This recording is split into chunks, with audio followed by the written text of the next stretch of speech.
If the pros are playing Vainglory in the jungle, it's their task to get gold and kill monsters, just like most jobs. When the pro players want to make their gold, they turn to Reza. Reza's Netherform Detonator and Troublemaker abilities help pros stay mobile and stay in control in any situation. Netherform Detonator even allows pros to reappear at a target location. His Scorcher move pounds the ground so hard it creates a fiery shockwave in its path. It deals damage to all who dare stand before him and hits the first enemy in his way. Reza's heroic perk, though, has all the pros in a Twitter.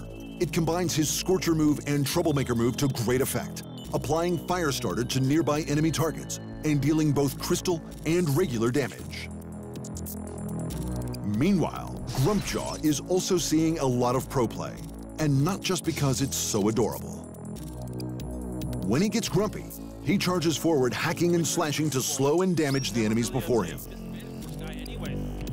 When Grumpjaw gets stuffed, he jumps ahead to eat the first enemy he encounters. While being digested, enemies can't do anything for 3 seconds until Grumpjaw spits them out. Each stack of his heroic perk, Living Armor, reduces incoming damage by 7%. That doesn't sound like a lot, but pros gain a stack every 3 seconds and every time they attack, though he does lose a stack every second he's being attacked and has a maximum of 5.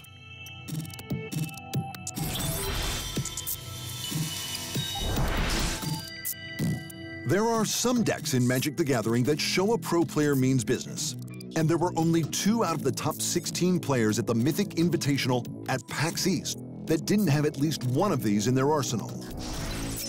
Esper Control is by far the most popular shard at the moment, with 3 color decks making a comeback.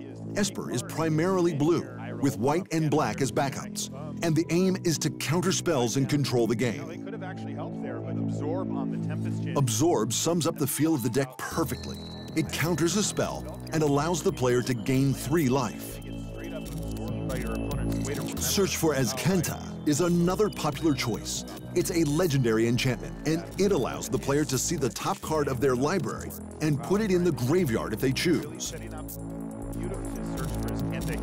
Once they have 7 or more cards in their graveyard, it transforms into Azkenta, the Sunken Ruin, allowing a player to see the top 4 cards of their library, reveal a non-creature, non-land card, and place it in their hand.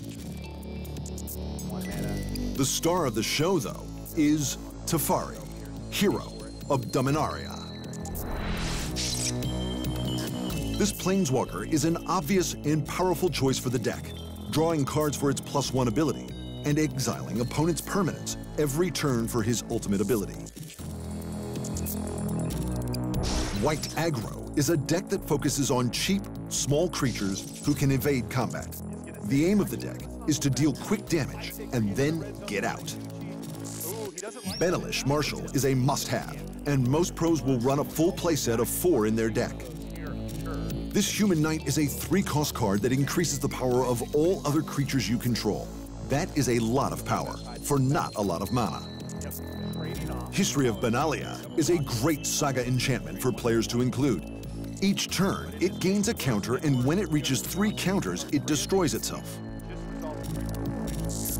With 1 or 2 saga counters on it, History of Benalia summons a White Knight.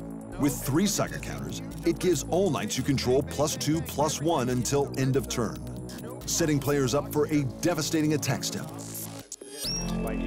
Legion's Landing is another transforming enchantment that is a must-have.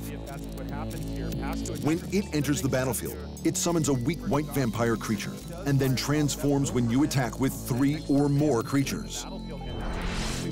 Once transformed, each turn players can pay 3 mana to create an additional white vampire creature, ready to give their opponent a dozen paper cuts.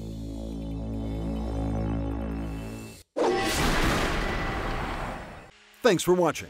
Hit the subscribe button to keep up to date with the amazing esport content from around the gaming globe. Only on Arena Esports.